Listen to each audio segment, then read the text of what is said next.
You know what I'd like to start with? My background as to how did I get to where I am? That was going to be my first question. Psychic. Tell us a bit about your background as a printer, printmaker, and artist. I went to art school in 1959 at the Heron School of Art in Indianapolis. And this was the beginning of the print renaissance because June Wayne was in the motion of setting up the Ford Foundation Tamron Grant. Right. And at the Heron School, Gero Trajan was the litho teacher. Right. So that was the epicenter of this whole Tamron renaissance of lithography. So I had 3 years with Gero learning how to print and so forth. And at the same time, Ken Tyler was a student. And Ken was 32, I was 22, and Gero was 43. Gero is now 96, 95. Wow. Still Wow. very active, Okay. very active. He was a brilliant guy. To do that first Tamron book took a lot of research, and he really got into the history of printing and French printing, and so he's very knowledgeable. And he could sit down today and he could probably rattle it off without any kind of notes or anything. So Ken went to Tamron and became the master printer after he left John Heron. Right. He met Albers, and they bonded and became very close. And so Ken decided he's going to start his own shop. And this was not something June Wayne was exactly happy about. Oh, really? I thought that this was sort of a training ground for printers and artists to do just that, to go out and into the world and form your own Yes, print but workshops. Ken was the master printer Oh, I see. overlooking the younger Okay. So he was printers. still neated at He was Tamron. still actually needed to direct the whole thing. Okay. And you know, Ken was he'd been in the real world.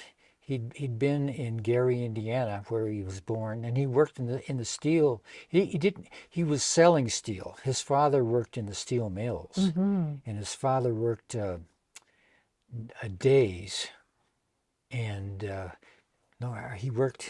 Yeah, he worked days, so Ken really never saw him too much, you know. Okay.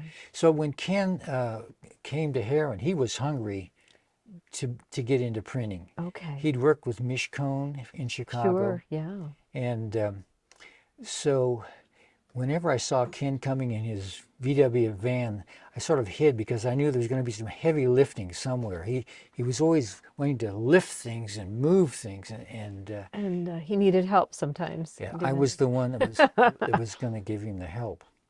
So Ken decided to start his own business, and it was called Gemini Limited.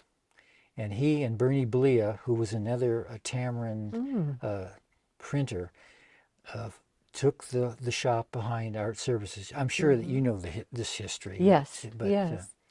it's interesting to Art repeat it. Services was kind of a frame shop Art operation. Services was the frame shop, and it was one of the more popular frame shops there.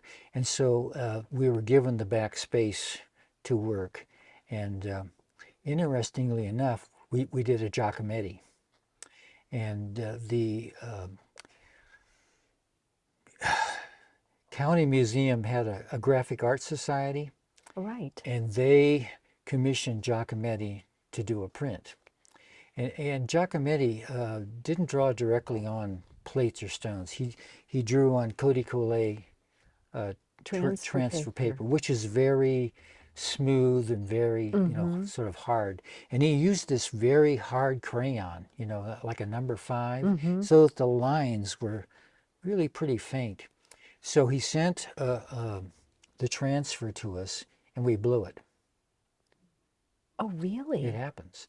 Oh, my goodness. It's because if you put too much moisture on the stone, you end up ruining the very delicate, the very fine things. Sure, it all kind of mushes up, I would Yeah, imagine. you have to be very careful with how much pressure you're putting on the stone.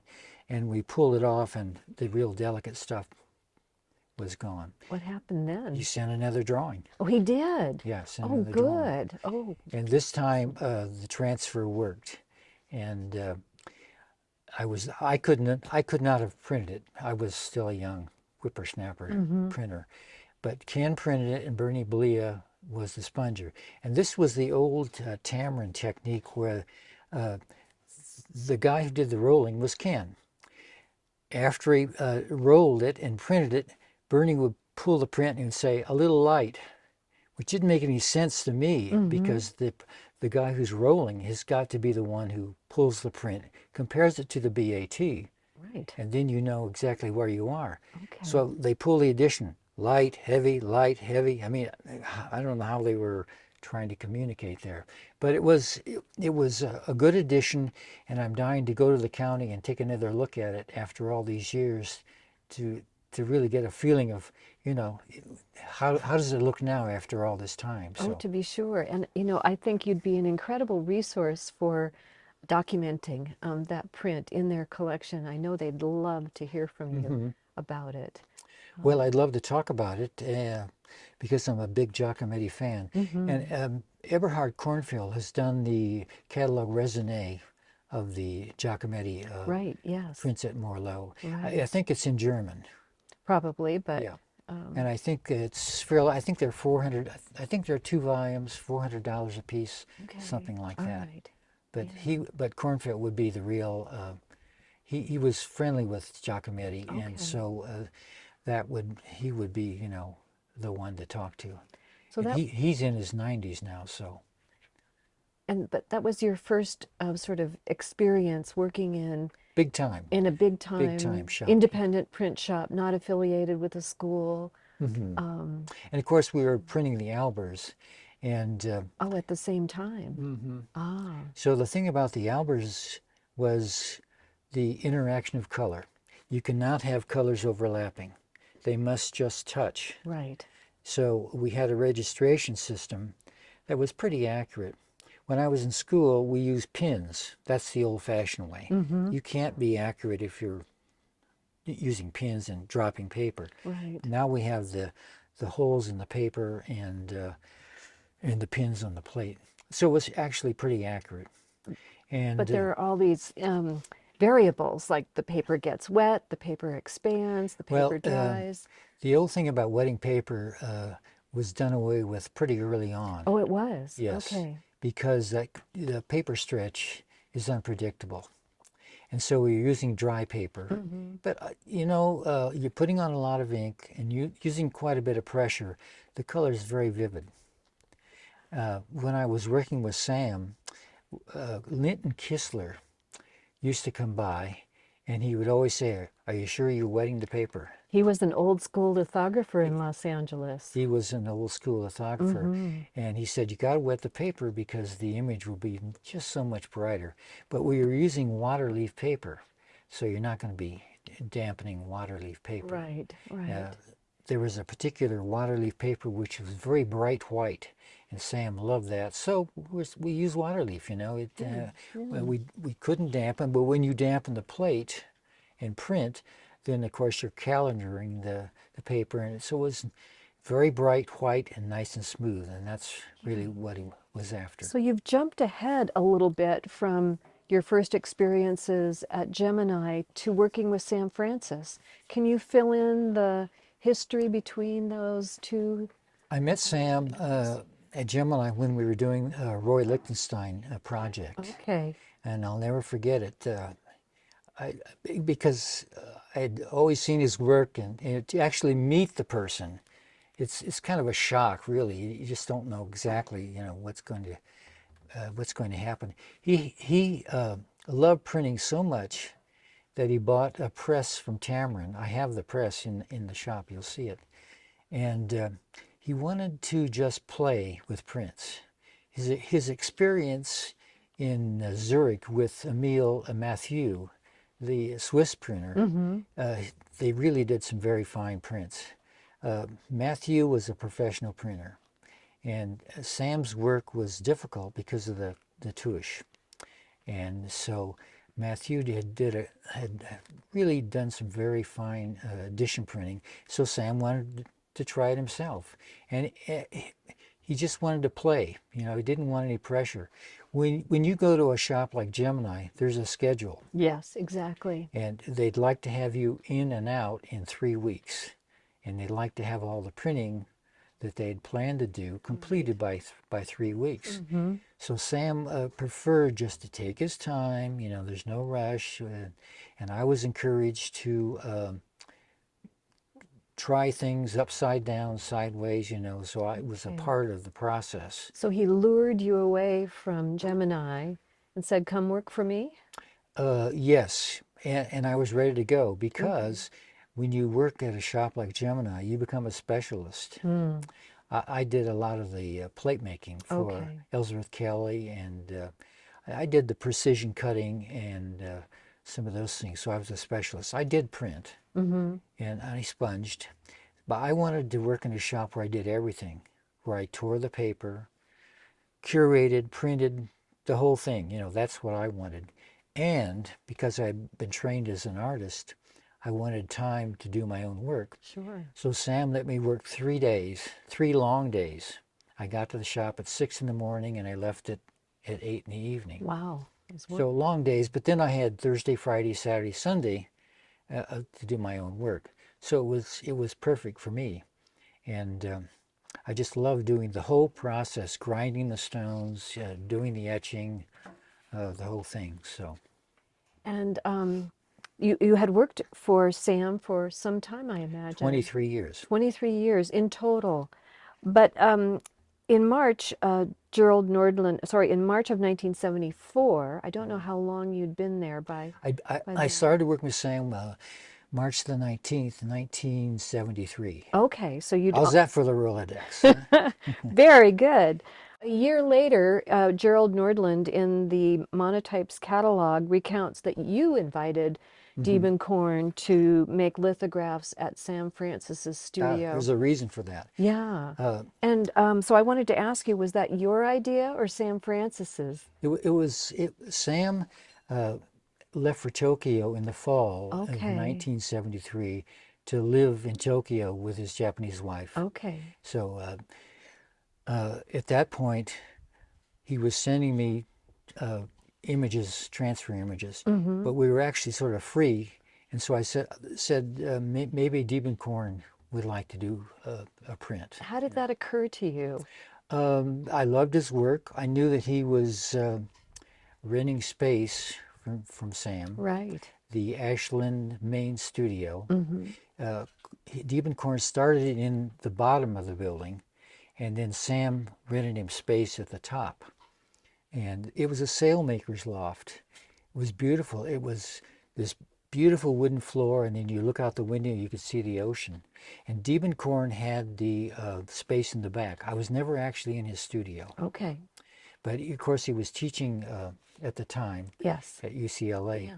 and I suspect that his hours were, you know, a little off, a little odd, so I never really saw him in that situation. Did he and Sam Francis have a friendship that would have had him coming over to Sam's and seeing the litho operation, knowing of its existence? Diebenkorn was not a person to just drop in. Mm-hmm. He wouldn't just show up at the shop without an invitation. Okay.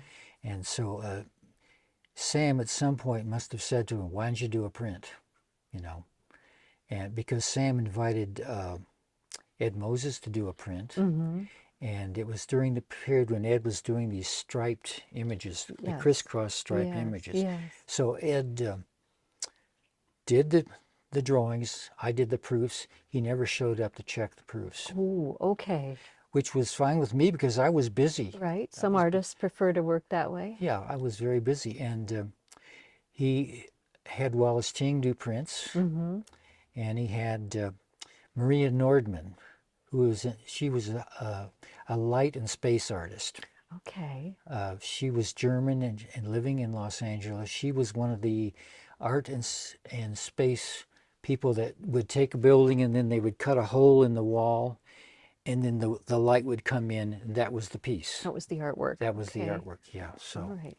So you'd worked with these artists before Diebenkorn came to San Francisco's studio to make the monotypes, or They were a couple before and then some after. some after? Yeah. Okay. Sam loved to say, "Hey, why don't you do a print with me?" You know. Yeah.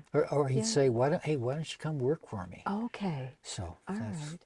at this very same time that Sam was painting the Berlin mural. It was painted in the Ashland studio. Okay. That's the point at which Jeff Perkins began his film, San Francis the Painter. Okay. Have you seen that? All right. A long time ago, I have. Yeah. It's been revised. Oh, I haven't seen that version. I think We'll there have were to take a several look at that. versions. Yeah. And the last version I think is the best. Okay. Yeah, because they start with the interview, which is very awkward.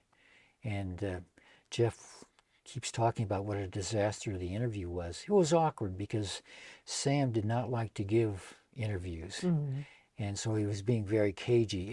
And he's got these two young boys who are saying, "Dad, why can't we do something together? You know, why can't we?" Sam always said, "Oh, I got to go. You know, got to do something." So, but the new version goes from the interview back to the interviews of all these friends and people that knew Sam. Okay. So All right. I'll send you a new copy. That would be great.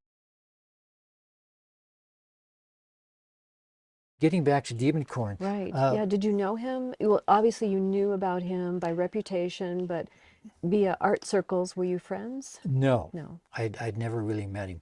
And I talked to Nancy Mosher the other night about this catalog, and I said, "Nancy, I don't remember talking to him or sending him a letter, but I think I must have, at some way, connected with him in terms of doing a print." Right. And so I started making plans to work with him, and I thought we were going to be doing images like he was painting in 1974, which were fully realized Ocean Park paintings, fully Yes. realized. Right. And when he finished doing these monotypes, you can see that they were variations of the 1974 paintings. Right. Yes. So I was doing some trial monoprints. We had a big stone, and you'll see in the shop it's a base stone. Because the story is that Diebenkorn declined your invitation to come and make lithographs, but that he phoned you back a few days later and said, "What about making monoprints?" Yeah. Okay, Yeah. so had you made monoprints before? Yeah, sure. Okay, at Yeah. the shop with Sam? Sam did not make monotypes at that shop. Okay. That was later on. Okay. So I was making preparations to do monotypes, and I did some trial monotypes with color and drawings and so forth. And then I realized after the phone call that he wanted to do something simpler, Okay. and so that's fine with me. And so when he showed up and started doing these things, and he did the cranking. You'll see it's a hand cranking press. Really? Yeah, Okay. because I think he felt uncomfortable with me doing the work, with him doing the drawings, and then I would do the Oh, cranking. really? Oh, Yeah. how interesting. So, he's a thoughtful person. He is very thoughtful. And- But, it's interesting because in our conversation with Katharine Brown, she told us that he was very uninterested in the technical aspects of printmaking. Right, That he yeah. valued the work of the printers, and just his idea was just to soon leave it to them. Yeah. But you say in this He's case, definitely uncomfortable with having, me do the cranking. okay, So that was fine. He felt comfortable doing that. right, So, all right. yeah. Do you think more in control of the process since it No. was new to him? No, I don't think so. I just think it's a thing of feeling guilty. Don't make this guy crank the press. All I'm doing is making drawings, and he's going to crank. Okay. Because cranking the press is not an easy thing. I mean, you've got to really bend and Right, crank right. and so forth. Did he share with you his motivations for doing monotypes? The story that's told here is one that's sort of typical of a lot of artists of this period. they were exposed to a catalog that was written by Eugenia Perry Janis of Degas monotypes, and I think that appeared around 68 or 69. And artists like Nathan Oliveira were just amazed at this body of work and began exploring monotype on their own, such that Nathan Oliveira made monotypes, had a catalog of the monotypes produced, and sent the catalog to his friends, artists like Richard Diebenkorn. Yeah. So when Diebenkorn had these two catalogs together, he was intrigued to try monotypes. Is that the story that he might have told you, or did it just sort of flow? I'd like to try monotypes. He didn't have a narrative. But with monotypes, the reason why artists like it's because of instant gratification. You get a complete picture immediately. Hey, why not just do more and more? Yes. So that's one of the great draws of doing monotypes. But the mystery of why he did this, I think I've solved that, the mystery. Oh, tell us. Jane Livingston used to go to his studio in the 70s and 80s, and she said that he always had this type of drawing pinned up on the wall as reference when he was painting the Ocean Park series. So what he was doing with the monotypes was just generating ideas. He wasn't making product. He wasn't interested in that. Right. This was simply a way to generate ideas so that when he went into the painting process, he had things that would, I think Jane is right. I think he often used printmaking and drawing as a way to work through problems that he was having in painting. And I put quotes on problems because sometimes they weren't difficult at all. They were just a concept or an idea that wasn't quite fully fleshed out yet. Yeah. And somehow the thinking that's involved in printmaking helped him realize. You see, printmaking gives the artist a break from painting. It gives them a chance to just relax and just fool around and make images. And when you're painting, you're on the line. Like when he's painting, he's making the lines, and he's erasing the lines, and he's putting in color, and all this decision making, is pretty tough. Whereas in prints, you're starting with a simple thing, and you have time to sort of figure it out. Yes, exactly. Yeah. So we know that even though Diebenkorn had made some monotypes early in his career, not really in a concerted or professional way, and so it was a learning process for him. Was it a learning process for you at the same time? I'd done plenty of monoprints. Okay, all right. So, I was pretty familiar with that. And, Okay. so that was not especially Not new an to issue. me. What kind of a surface did you work on? What was the matrix? Was it The glass? matrix is what we call a base stone. You'll see the base stone in the shop. Really? Oh, And the fantastic. base stone is used so that you can put plates on it. And but the base stone is so nice and smooth, it makes a great surface for using monotypes. If you use a plate, then sometimes you get dirt from the aluminum in the colors, and so it's cleaner to use the base stone Okay. to get that. And the prints reveal multiple media. That is, the monotypes reveal multiple media. What was the main? What was the sort of main? He liked to take printing ink and thin it with lithotine and draw with that. And then you could do that same thing with color. There's some light brown things in there, and you could scrub it and make some very fine tones. Okay. So. And every once in a while, in the monotypes, you'll see a crayon or pencil or even a ballpoint pen. Yes, you can draw with all those on the surface, and you'll be able to pick it up in the monotypes. So. Do you remember whether he did that sort of on the spot, or was that later when a number of them had been that pulled? it was spontaneous. He liked to do a lot of different things at once. And it was, kind of a nervous energy. Let's try this. Let's see what happens, and so forth. And what about the paper choices? Is that your In my decision? memory, we used good paper. Okay. BFK, I think. Mm-hmm. I don't know if the catalog specifies. And I think we have them now at the museum, and I'll concur with you. BFK sounds BFK. very familiar. There may have BF. been another paper brand that So do was you have the used. complete set at the museum? Well, what exists, what we know to exist, and that'll be a question I'll ask you a little later in this interview. But yes, we have 32 of them. There were 36 Yes, exactly. altogether. And 4 are missing.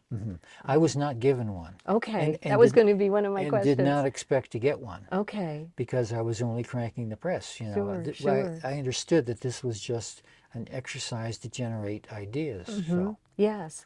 And what about the size format? You were using pretty large sheets for an experimental project like this. And again, I put air quotes on experimental because, this was newish to him, and one didn't know what. yeah. Now, just a minute ago, you said that he'd done monotypes earlier. But way earlier, I think in the 40s Oh, and okay. 50s, Yeah. maybe not even that far. Because And they were small. yeah, They were very small because and highly experimental. right, yeah. So these are very large by comparison. I think he's thinking big because he's thinking of paintings. He's thinking about transferring the larger Okay. images onto the All right. paint. The That paintings, makes yeah. sense. Now, in the literature, it says that 1963 is the first time that he actually did etchings and dry points, and that must have been Crown Point. That was, yes. Yeah. Yeah. And even a little earlier, I think in 1962, he had approached Catherine Brown about experimenting a bit. But I don't think that process prepared him for this monotype production. It was completely different, a different way of thinking, and may have been more akin to lithographic printing. Now, my idea for working with him in lithography was this. Let's start with backgrounds. Okay. Before I work with an artist, I always like to know a lot about them. You know, are they easy to work with? Are they easily frustrated? What are their political views? What do they like to eat? Oh, really? Political views too? Yes, because you assume that all artists are on the left. I found out they're not. And so since then, I've been very careful about my research. And, you want to have a harmonious relationship when you're making prints. And Exactly. I suppose there's conversation, there's joking. so you want to know where the red flags are. Yeah. So that you get off to a good start and so forth. But to get back to the Diebenkorn thing, my research, my thinking was, I'd like to start him out in lithography with the backgrounds.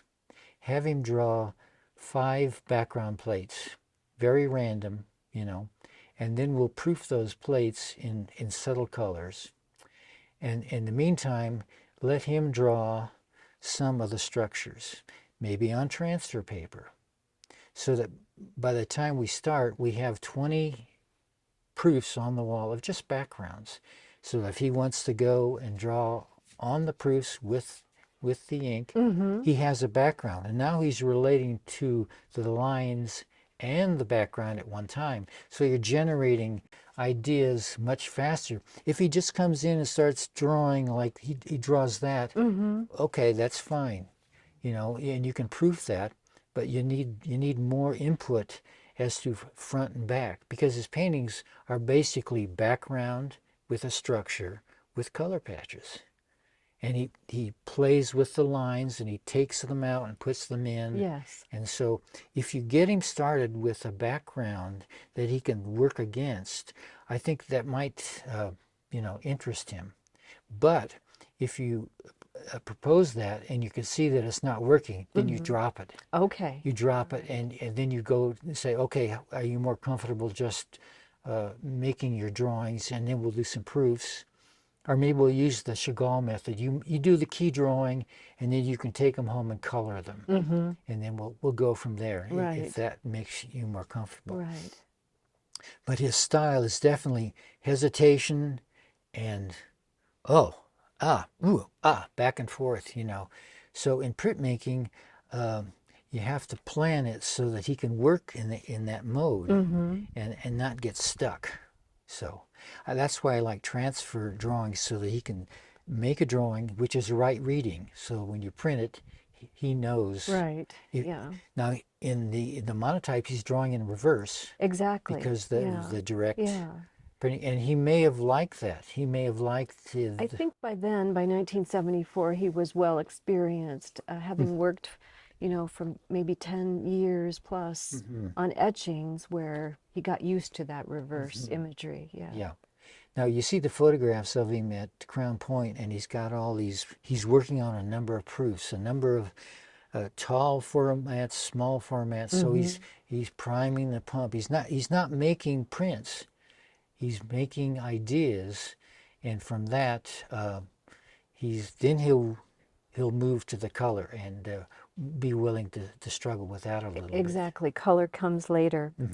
Well, Gerald Nordland reports in the monotype book that work on the group of monotypes began on March 25th, 1974, Yes. and continued for 10 straight days. 10 straight days, yeah. Do you remember what a typical day was like? Not really, except I was used to long days.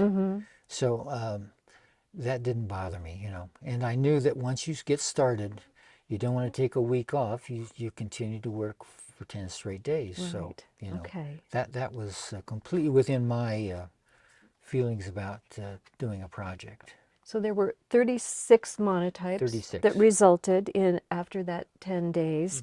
Was there a natural ending point for it? That would be his part. Okay. When he felt that he had done enough exploration that satisfied him, knowing that these were only going to be pinned on a wall Right. as reference for the paintings, Right. then I think he felt like he'd done it. Okay. And also, And he was numbering them consecutively, we have seen. So he must have been doing that on the spot. yeah, And when he reached 36, bingo, he's out of here. that was it. Yeah, It was the end. and we also documented the prints. As we documented Sam's works, we documented his work with a number and a date and technique and so forth. Oh, really? As part of the Sam Francis workshop? Well, prints? one of the things that Tamron prioritized was documentation. Yes. Because in Europe, there was a great history of how many prints are there, how many proofs are there. Nobody knew, Prints just suddenly appear. So Tamron wanted to make that a priority, to know all the information, all the prints, where is it signed, where is it numbered, and so forth. Okay. And so that's part of my training. So that just carried over in terms of his work. Where would that information exist today? It might be with the foundation. Okay. All right.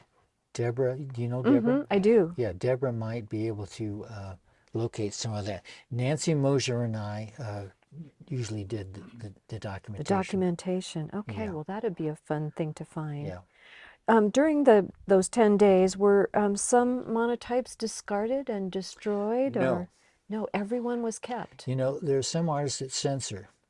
Diebenkorn did not censor. Okay. Sam did not censor. In other words, when Sam would go into the studio in the morning, he would warm up with color on a little sheet of paper, and there'd be 15 or 20 around. He would not censor them. He would not throw them away. When Sam died, the dealer called up and said, "You've got to get rid of the studio debris, because that increases the value of the estate, and you're going to pay a lot more," which we did. We paid a lot more income tax. So studio debris could have been censored, but it's like Picasso. He did not censor. Right. Everything he did was kept. But And interesting that you mentioned keeping them, because we know that Diebenkorn kept all of the monotypes from that session in his private collection, as far as we know. Yeah. Because 36 were created, but only 32 exist in the archive when we started looking for them. So any ideas about what might have happened to the 4? It's a miscellaneous number, I think. I think I wrote down which ones were missing, and it's number. He might have painted on them, Yeah. I don't think he would have given them away. Okay. All right. Just knowing what I know about him, I don't think that he would have, because it was like reference to him, and it would be like giving a notebook away, a Right. sketch. Okay. So So we should look for monotypes perhaps underneath some other works. it could possibly be true. Okay. Yeah. All right. That makes sense. But as far as you know, they weren't discarded. It would not be in his character to tear them up. Right. And it's not clear from the book, although Nordland mentions that 36 were produced, he doesn't reproduce any of the ones that we now find to be missing. So we don't even have a clue Yeah. what they look like. We only know the numbers.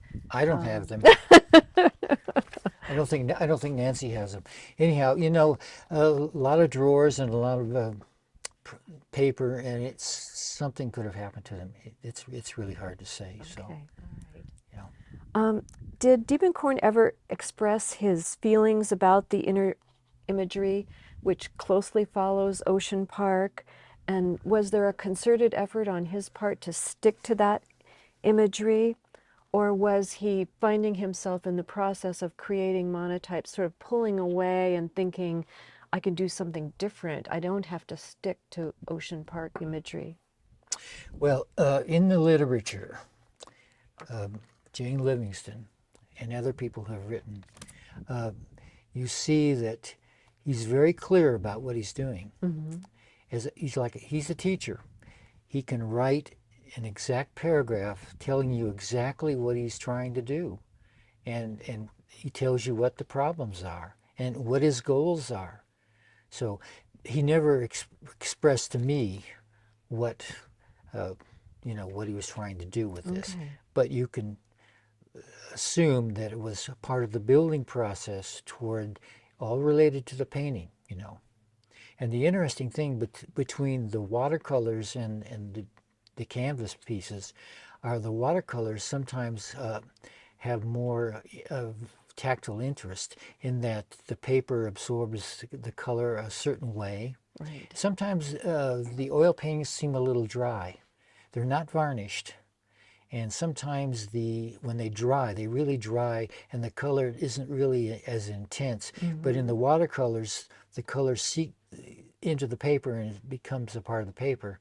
And his technique is sometimes freer with the watercolors than with the oil paints. The oil paint is more formal, and so sometimes he gets a little bit rigid, whereas he seems to be freer with some of the smaller watercolors. Okay. I felt the famous paintings on the cigar boxes. Were Small. yes, were very loose, very nice, and those, of course, were given to people. Yes. That's the history of some of those. Yes. So it wasn't an occasion for him, and maybe there really wasn't an occasion ever where he said, I think I'm going to experiment a little bit with this process because it's new to me, it's relatively new to George.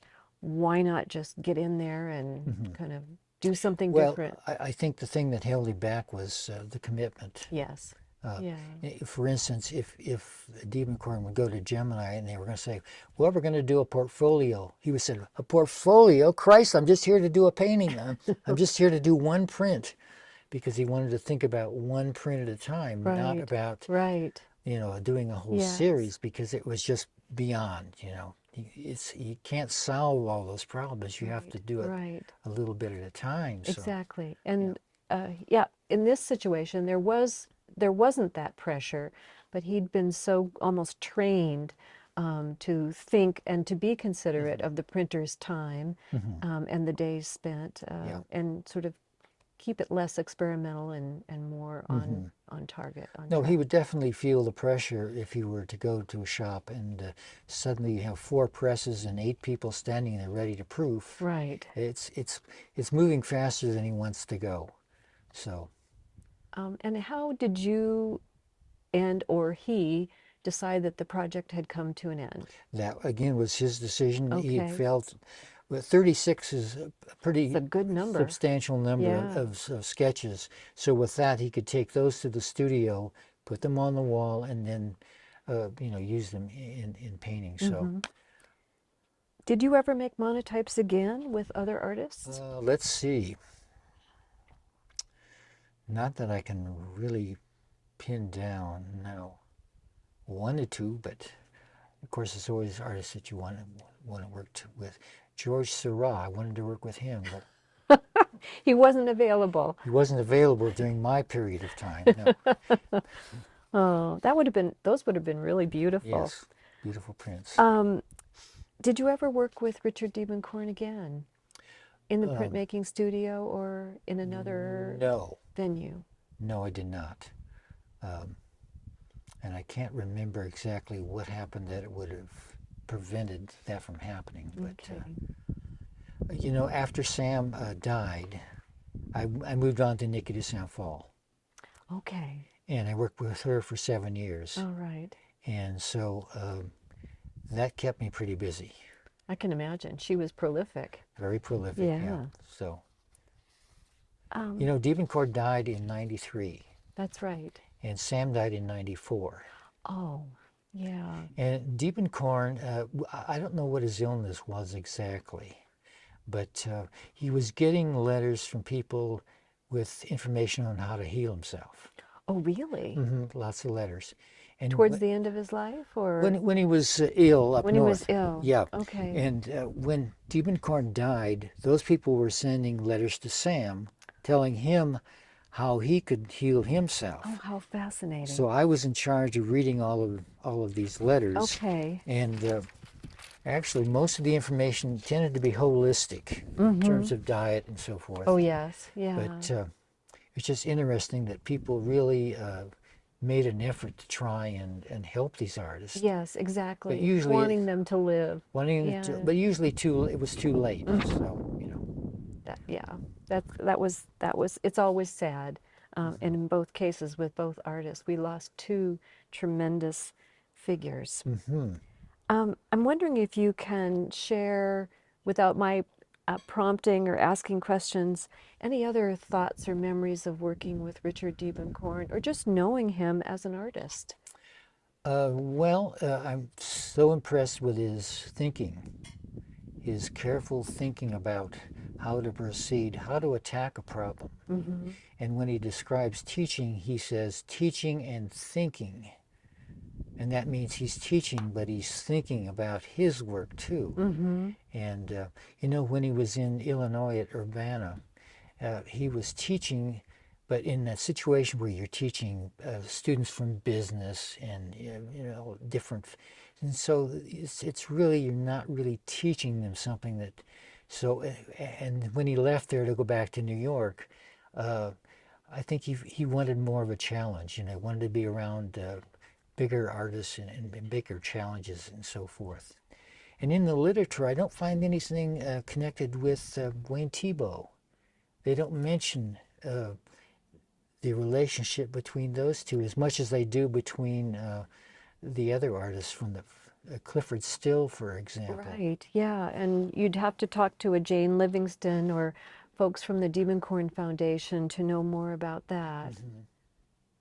Because his development is slow and somewhat labored, whereas Sam, when he was at Berkeley, he was painting museum stuff at an early age. So he found himself. It's just a matter of moving on.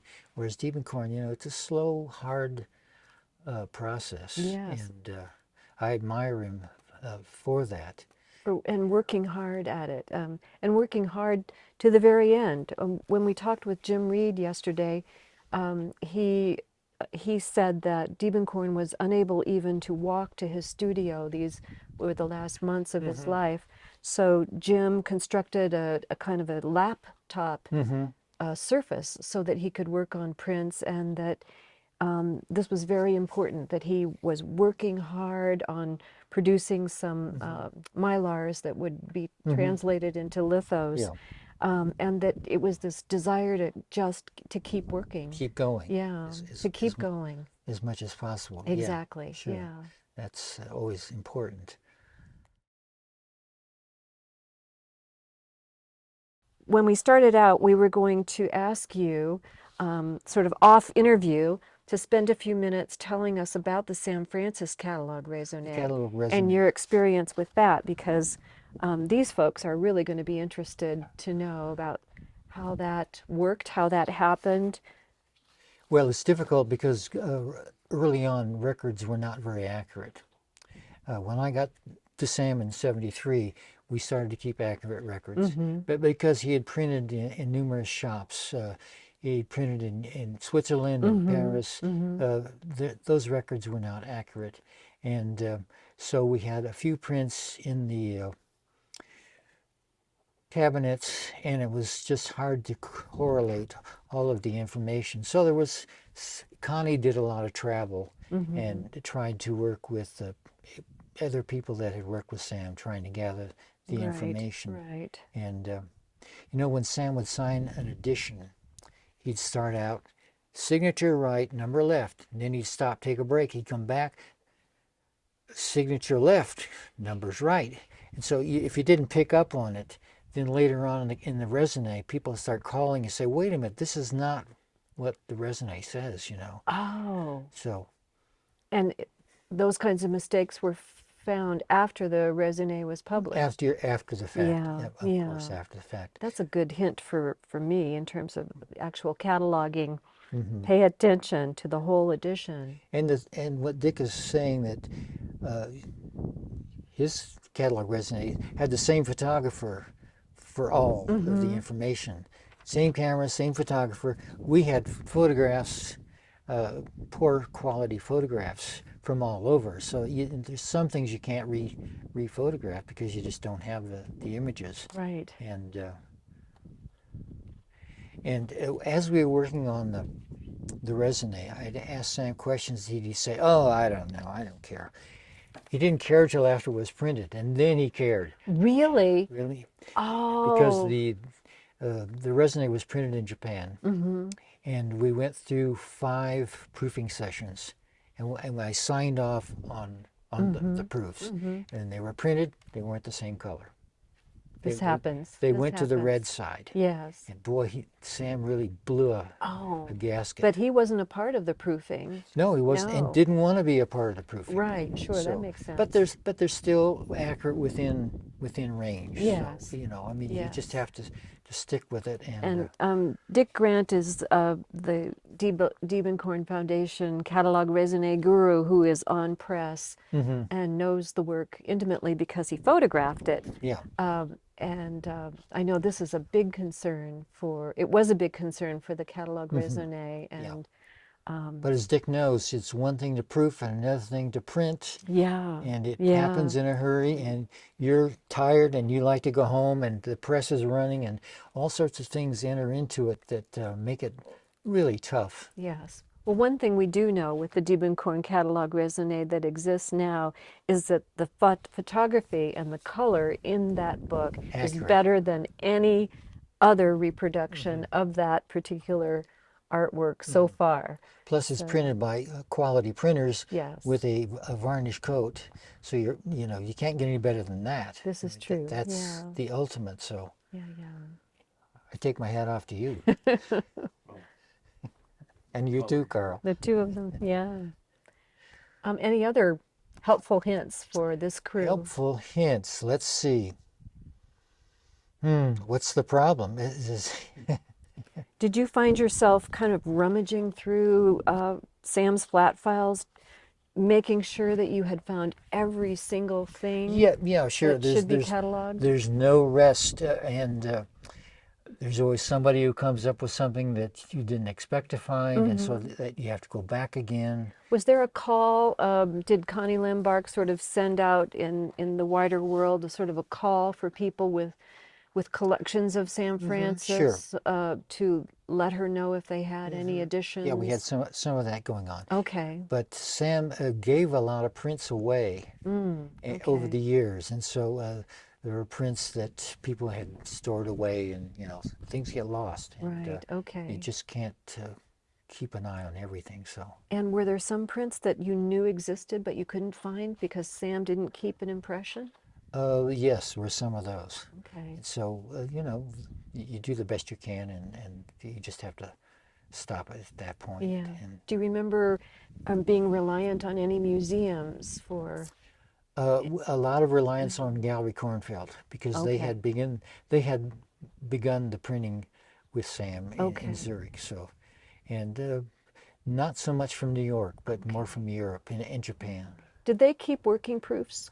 Kornfeld's press, did they keep any of Um, the working proofs, or were those typically some destroyed? I've seen some proofs with notations, Okay. and so there were. And those exist in their archives Uh, still, do you I think? think they do. Okay, Yeah, right. interesting. So that might be a possibility. Okay. So what project are you going to be launching into? You're going. The Diebenkorn Catalogue Raisonné of the prints. Oh, Yeah, oh my that's goodness. what this interview is all about. One of the things, it's not only research, but we thought it would be valuable with good interviews like we've just had with you, is to transcribe them and make uh, A and more complete record because of the there's possibilities. nothing better than to have the actual words of the people who worked with Diebenkorn. We know that their memories are accurate and they're the best record we have Yeah. of the experience of making prints with him. Get us while we're still here. Yes, it's true. And we've interviewed some 80 and 90-year-olds, and everyone does fortunately have vivid memories, but not all of them are there. Are accurate. Yeah, exactly. So Understand that. but I think it's a valuable resource for art historians into the future. And so that's our goal. Luckily, people are living longer and with sharper memories. This is true. I know we're all we're all working hard to prevent the dreaded don't want Alzheimer's. No, distortion in this world. keep our minds busy. Right. Yeah, and we Did- certainly did- don't want any apocryphal history. Did you have much contact with Diebenkorn? No, I knew him and I met him when he was doing his last projects at Crown Point Press in 1992, I think. Very close to the end. It's a long story, but our museum had to relocate during remodeling of a building, and my department we leased space in the Crown Point building, and we're starting an inventory project, and we knew that there were artists upstairs in the building making prints for Karin to publish. And we were told as tenants that we must never come up to the printmaking studio when there was an artist working in residence, that we could not try to make an appointment with the artist just kind of as an art historical exercise to talk or chat or anything. We were absolutely forbidden to do that. So I think I met him, and I probably saw him. He liked to take naps. His energy wasn't very good, and but I also think they were sort of power naps too. During the process. And Karin had a room, sort of screened off with shoji screens, and a big futon, and Diebenkorn would take his naps in there, and we were told about that room, and we were told basically if we had to be up there, tiptoe around it if it looked like it was being used. So that was my experience. It was well, you know, in distance. big shops like in Gemini, there's usually an entourage. Like with Hockney, big entourage, Rauschenberg, entourage. It's very difficult to do prints and sign prints and do things when you've got people having a party. Right. Oh, to be sure. And you can understand that artist time was limited, and in Diebenkorn's case, the energy was limited. So nobody needed a nosy curator coming up and observing. And fortunately for us, Diebenkorn did allow Karin to take videotapes, even on some of these last projects. And so we know what went on in the studio. Have a good idea. I think how kind of focused he was on the project, and how distracting it would have been to have anybody coming up and wanting to talk, sort of thing. Yeah, that's true. Now, Sam usually waited until after 5 o'clock to actually do drawings. Oh, interesting. Because during the day you have looky-loos coming through, and it's just hard to concentrate. So at 5 o'clock you lock the door, then he would do the drawings. and then I could do the printing and the processing. I try not to do etching when people are standing around, because you're going to leave something out. You're going to make a mistake. Yes, exactly. No, it's too exacting a process. Yeah. Complicated. Well, if you have any other ideas or thoughts that come to mind, I will email you. email me.